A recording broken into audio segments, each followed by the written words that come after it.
Hello and welcome back to the Gotti Video Podcast. This is a space where we host conversations with different designers, architects, and industry thought leaders to help educate you and your work.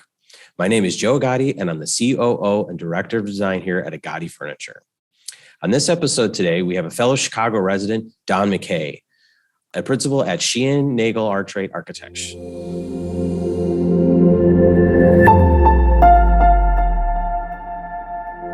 Don, welcome to the podcast today. How you doing? Good. Got a break in the weather. It's a good day. Fall, good time in Chicago. So yes. Yeah. Fall is my favorite season by far. Yeah. I enjoy the cool, crisp fall air. Yep. Typically on the podcast, we like to get started. We want to kind of just get an understanding of your background, what's led you here today. Sure. So I think for me, my journey started when I was in high school. I took a series of shop classes that included a drafting class, and the instructor asked me if I had ever considered architecture as a profession, which I had not, because I did not know any architects. I really didn't have a clear idea what architects did. When I applied for college and had to choose a major, lacking a better idea, I chose architecture. My first semester, the only architecture course they gave you was called Introduction to Architecture, which was a 1 hour a week course where they would invite architects in to talk to you about the profession. And one after another came in and explained how professionally rewarding it was, but didn't pay really great. You got laid off periodically. And so at the end of a semester, I decided if I'm going to spend 4 years in college, I'm going to do something that I can count on. And so I changed majors to accounting, which lasted all of a semester. And then I went back to architecture and I never looked back after that. When I got out of graduate school, I went to graduate school at a time when, in the mid-'80s, when postmodernism was kind of the rage. And so there was a lot of postmodernism, thought and theory kind of in the air of design at the time. And I got out of school and went to work for a really good firm, but they were modernists, interested in modernism, not in postmodernism. And we started to get clients who would ask us to do buildings with historical references and things like that, and created an opportunity for, people like me. They thought, well, at least he's, gotten some of this in college, we'll turn it over to him to help out, figure out these projects, which, created some opportunities. So that's kind of how I got started, I would say. Okay. Yeah. Now, are you mostly focused on libraries, or you guys, I guess you specifically, are you mostly focused on the library market? I think we're well known for the public library design work that we do. However, we refer to it as more of a client type than a project type, I would say. And so we often do work for clients who don't build often. And I think because of that, they're interesting projects. They usually represent some kind of milestone in an organization. It becomes kind of an important project symbolically, as far as representing their values, their mission, things like that. There are also projects that require a little more hands-on service, I would say, because you're dealing with people who don't build often, a lot of times. So we do a lot of work for not-for-profit clients, and that can include everything from public libraries to village halls to schools, higher education, kind of a wide range. So when you say hands-on services, what does that look like? What does that entail? I think it's largely about communication. And it's largely about finding a way to communicate design to people who don't normally engage in that kind of discussion, communicate it in a way that they can understand it. And often in these projects, it's important to build consensus, often consensus in a community for something. And so that's kind of another different type of communication, I would say, in terms of, building consensus in a community for a project. It's very different than dealing with people who build over and over again and kind of understand all of that. And it's all taken for granted in a way. It forces a different way of communicating. And I think as a result, kind of as a way of thinking about it, I think you become much more focused on issues of, what are the values of the people that you're talking about? What are their aspirations? Things like that. Whereas I think if you're dealing with people who are in the building industry and do this over and over again, the discussions tend to be a little more pragmatic and practical, I would say, about things. So. Yeah. So I think that's got to be a challenge, like building the consensus part of it, especially on a public project. Most of the times I'm willing to bet you're dealing with groups of people. So you talked a little bit about that, like, values, like how else to build consensus on these projects? You really have to have a lot of patience. And, I think when we started to do these projects, one of the earliest projects we did this way was for a public library in a community that I would describe as having a very activist citizenry. They were very engaged.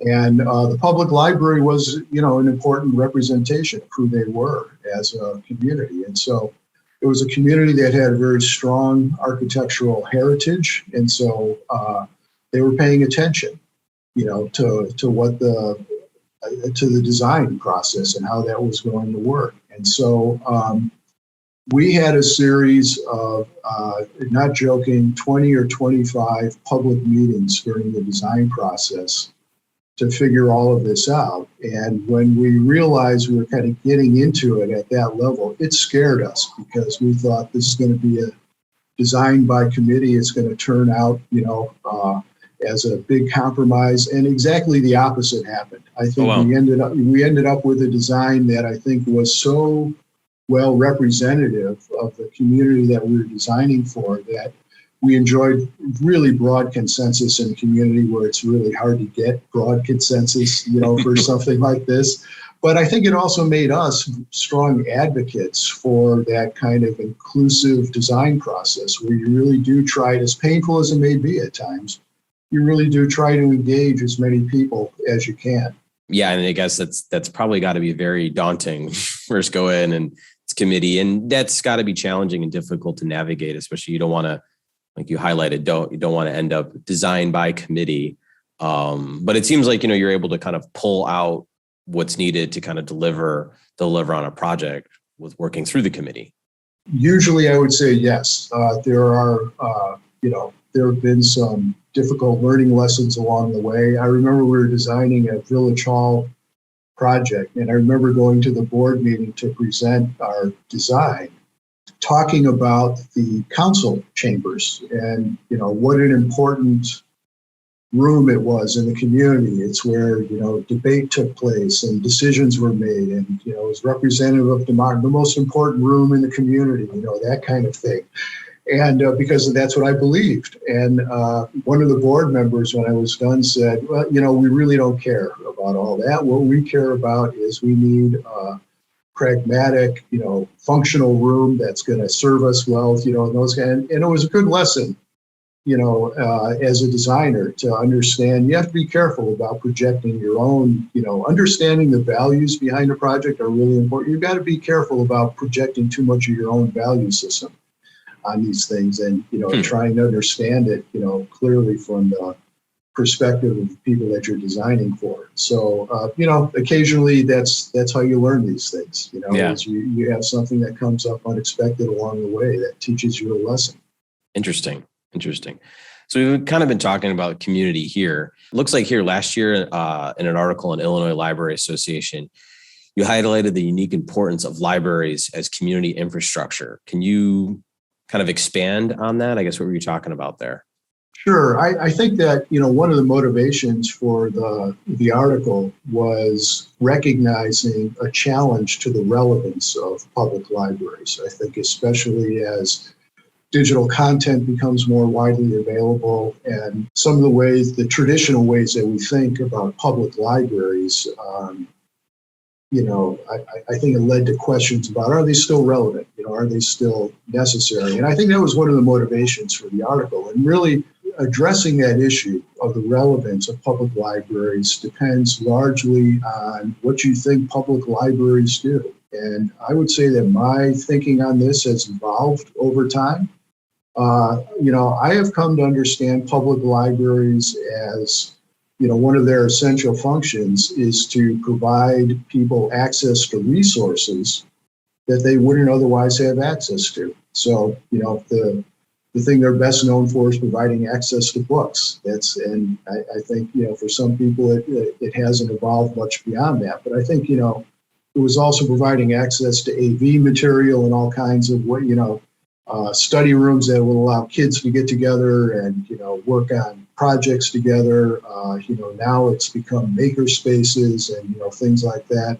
I've talked to library directors who, kind of recognizing this essential function of libraries, have gone so far as to, they might be in a community like post 2008 during the recession. They were in communities where people didn't have enough food to eat, and they became food distribution centers, almost kind of food pantries, or provided people with, hygiene products that they couldn't get otherwise, things like that. So, libraries, I think, have always been very progressive in that regard, as far as kind of thinking about what's going on in society and the culture right now. What are the needs of our community, and how can we serve them?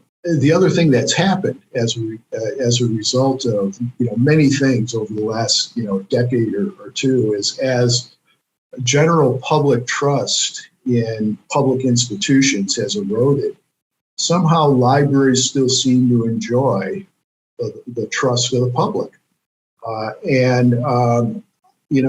think they've got to be very careful about not losing that. I think that's one of the things that keeps them relevant, in these things. And I talked to a library director, for example, who, was hosting community discussions on immigration in a community where there was a wide range of opinions, on the subject. But people came and, voiced their opinion in a kind of respectful and civic way.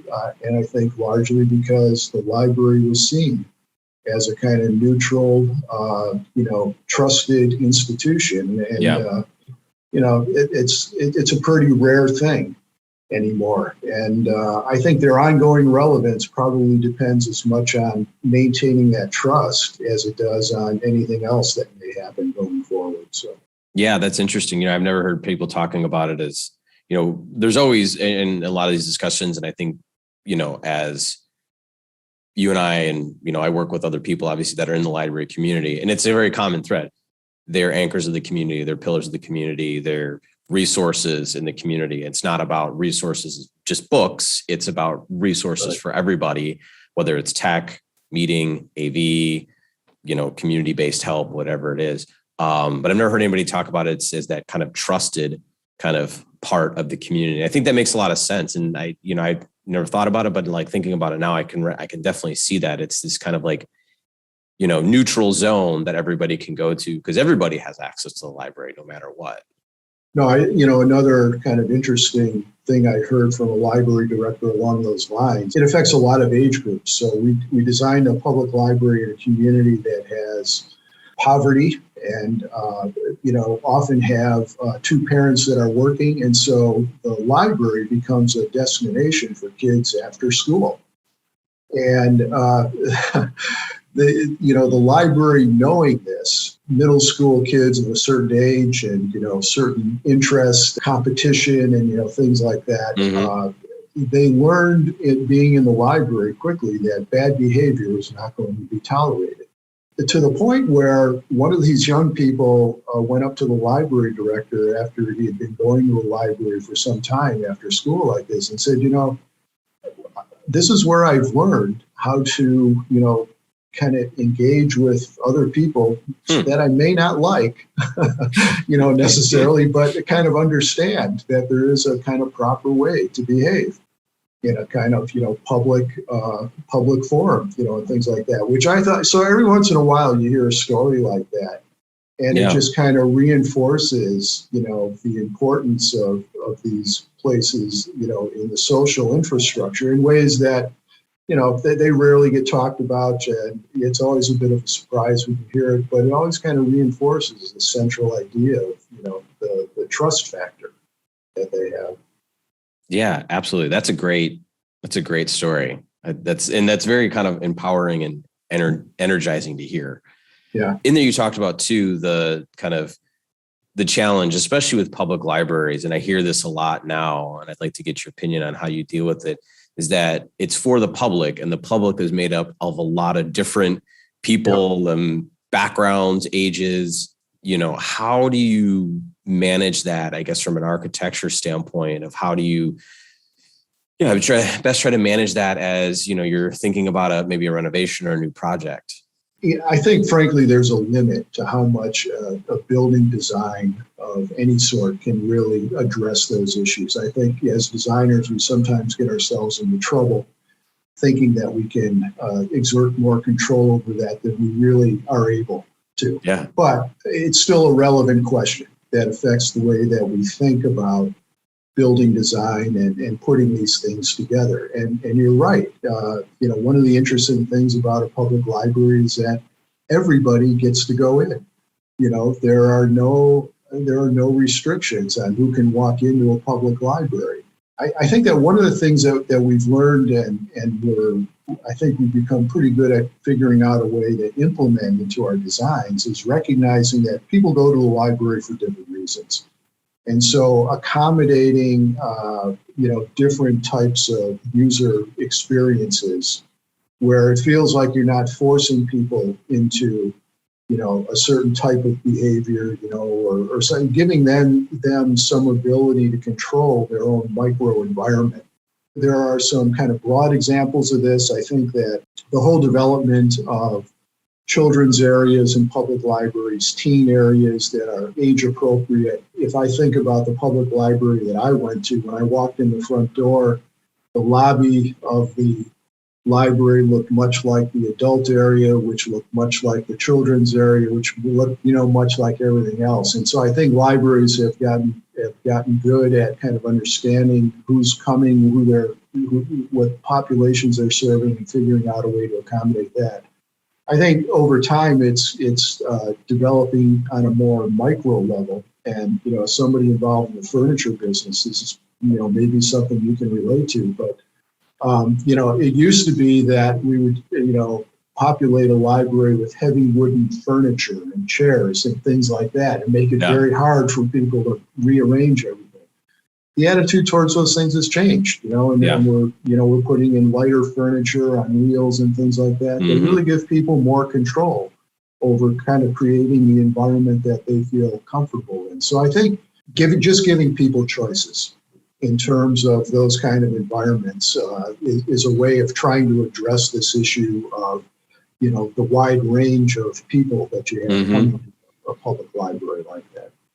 Yeah, I like that. I have not heard it put that way. And I think you're right. Definitely as it gets down to like the micro level of furniture, I think it's the tricky part is giving control, but not letting it turn into chaos. And that's the tricky balance. And, you bring up wheels. That's always like the big topic with discussion. Like, I want everything on wheels. Okay. It's a lot, that's going to start to borderline on chaos. But it's striking that balance of where it's appropriate, when it's appropriate. That's exactly right. Yeah. Just shifting gears a little bit. So I'm curious to know kind of in the last few years, what has been maybe the most difficult challenge or problem that you've had to solve? Well, I think, it's hard to look on, especially the last year, and not recognize the pandemic as being such a unique experience. And, we get questions all the time about how has the pandemic affected the way you think about design? Do you design buildings differently than you did pre-pandemic and things like that? It's something that we're still figuring out over time. But I would say that the challenge that the pandemic has created for us in the design industry has probably less to do with permanent changes we're making in terms of the way that we design things. The value of in-person communication, and what that means to mentorship, what it means to collaboration, what it means to building consensus. I mean, there's just so much you learn through in-person communication, that is hard to come across in a virtual meeting or something like that. Yes. There's so much communication that gets missed, I think. Yes. That I think we're beginning to understand the value of some of that as a result of what we've been through the past year or so. I hope we do recognize the value of that, because I think that when it, issues of mentorship and, things like that are really important, in the work environment. And when you're doing public work, that kind of in-person communication, I think, is really important to being able to build consensus in a community for something. So, yeah, that makes a lot of sense. I think, as I've noticed, like, we ask about the challenge of COVID, and in some respects, I'm kind of getting tired of like that question, because it's like, look, yeah, there's challenges, but I think, like you're pointing out, there's been these really great opportunities. Like at my child's school, now that there's COVID, we do drop off in the morning outside, and they've realized like, hey, it's actually great for the kids to be outside for 15 minutes in the morning. Sure. Like the day goes a lot better. And so there's been all these like little silver linings. I think, on the communication side, I'm very much a traitor to my generation. Yeah, in-person communication is really, really hard to replicate. You lose a lot of body language, yes, tone of voice. And yeah, I think, there's definitely been these kind of silver lining opportunities, coming hopefully post pandemic here in the future. Right. So shifting gears again here, what is your passion in architecture? Sorry for the pause. I think there's probably a number of different ways. It's a deep question. There's probably a number of ways for me to answer that. I've talked in the past about the poetic potential of architecture. Also about the working on projects that are very challenging, complex and challenging, and kind of, the satisfaction from, working on projects that are that difficult. And I think those two things are related. And what I mean by that, when I talk about the poetic potential of architecture, I'm talking about something that relates to, many creative pursuits, and, which is achieving something that is transcendent in a way that kind of speaks to the human, condition in a kind of universal type way. It's a very hard thing to do, I think. It's easier to understand in relation to things like music. I'll give you an example. I don't know if you remember, there was a show on HBO a few years ago called Treme, which was about it was set in New Orleans post-Katrina. And it was really, the story kind of revolved around what it was like to live and eat and listen to music in New Orleans post-Katrina. But I remember there was a scene, a memorable scene for me in the show, where two of the characters are attending the outdoor New Orleans Jazz Festival. And Lucinda Williams was on stage singing the song that she had written long before Katrina happened. But in the moment, the words sounded like they were kind of prescient of what was going on in Katrina or in New Orleans post Katrina. And one of the characters asked the other, how do you do that? How did she know that? And the other character's response was, well, it's universal.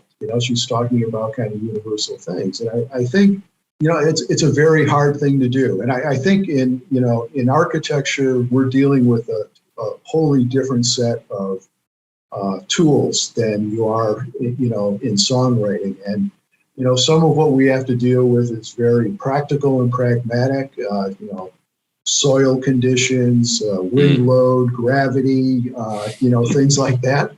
But then there are also these other issues that are non-material, that have to do with, like I said before, the values of a community that you're designing for, the fabric of the community, the kind of urban fabric of the community, and how do you fit into that and, kind of reinforce that. And these are, less material, less, kind of practical issues to deal with.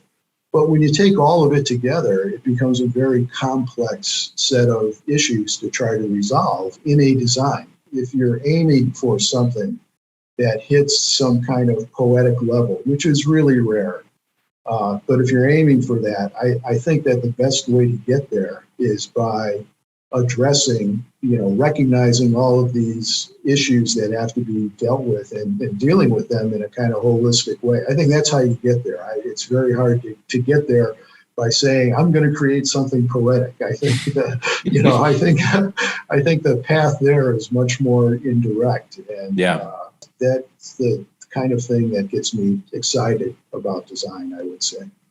Yeah, it sounds exciting, especially when you kind of put it that way. It's hard. Yeah. If it was easy, everybody would do it, you know? No, there's truth in that too. No, it's part of it. You're right. Part of it is the hard part is what makes it worth doing. Yeah, absolutely. Exactly. No, I can relate. You know, it's, you know, being at least in design on a smaller scale with furniture, it's hard to kind of find that perfect balance. And I'd love to do it in every design. But you know, every design has its unique challenges. And then sometimes you can hit it. And when you hit it, it's very, it's a very powerful emotion in there. So yeah, I can completely understand. Yeah. I want to talk to you about kind of current projects. So I think you guys just finished up the St. Charles Public Library. We did. Tell me a little bit about that project. You know, it was a project that was kind of long in the making, I would say. So the St. Charles Public Library originated with a Carnegie Public Library building in 1906. They put additions onto it in the 1960s and in the 1980s. And those additions effectively marginalized the original Carnegie Library building, unfortunately. I think part of it was, you know, that's kind of the way architecture was being designed at those time periods. I don't think what was being done at the time was really unusual, but when we came to the project, that's one of the things that we kind of recognized had resulted from these previous additions. And so one of our major goals became figuring out a way to reintegrate that historic Carnegie Library building into the daily activities of the library. And so we did that by completely reorganizing the interior of the library. We put on a fairly modest addition. I think we expanded the library by about 15%. So it wasn't a change that was made by, doing a lot of demolition and a lot of new construction. It was actually a fairly modest. The original Carnegie Library had a very strong kind of center entry and center access. And so we extended that access through the building, created a new entry on the opposite side that now directly links the entry for the library building with the Carnegie building. And that became kind of the primary organizing factor, you know, in the new library. And then in addition to that, they had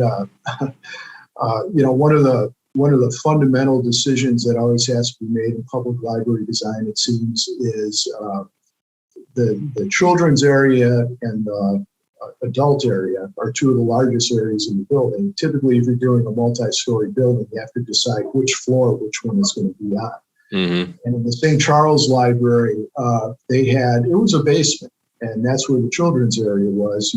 Very little natural daylight. They had a couple of area wells that introduced a little bit of daylight. And so as part of this project, we kind of dug out a big courtyard next to the children's area that introduces a lot of daylight into the lower level, but it also gives them this secure outdoor program space that they use now directly in connection with what happens in the children's area. So I'd say those are some of the highlights. The one other highlight I would mention is the teen room that we put in this addition that we put on the building. We embedded a teen room kind of in the upper roof structure part of it. You can tell it comes out well when the library board member suggests maybe we should move our board meetings to this room.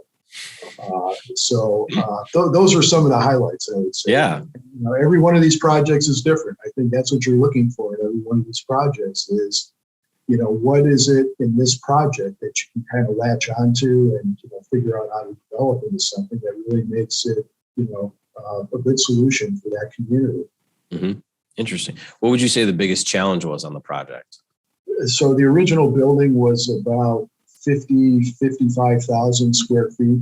We essentially gutted it more or less, except for the original Carnegie building. And so you always uncover unexpected things when you go through a project like that. So I think, you know, it wasn't unusual for the type of project it was, the challenges, but those are very challenging projects always because of the, you know, there are always things that you learn about that haven't shown up on a previous drawing or you can't see when you're walking around, you know, or something like that. So I would say that was the biggest challenge. It was also on the part where we put the addition on was on a very tight part of the site, which I think creates design challenges as well as construction challenges. But it all seemed to come together very well.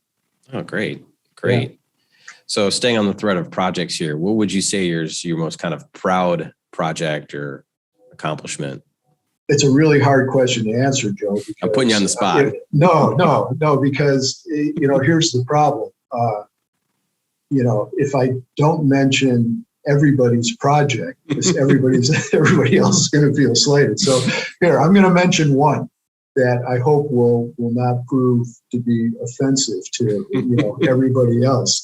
And the one I'm going to mention is a convent that we designed in Ohio, which is, my God, how many convents are being built? But, interesting project, very interesting client and group of people. So, it was a congregation of nuns, and, essentially what they were interested in was designing something where they could age in place. They had all been, spent careers, doing missions around the world and things like this, and their population was aging, and they needed a place where they could, kind of age gracefully in place. And the chapel that we designed for that project really turned out, it's really special, I would say. It's the focus of their daily life. They have prayers there in the morning and in the afternoon. It's kind of the heart and soul of their community there. And it really turned out well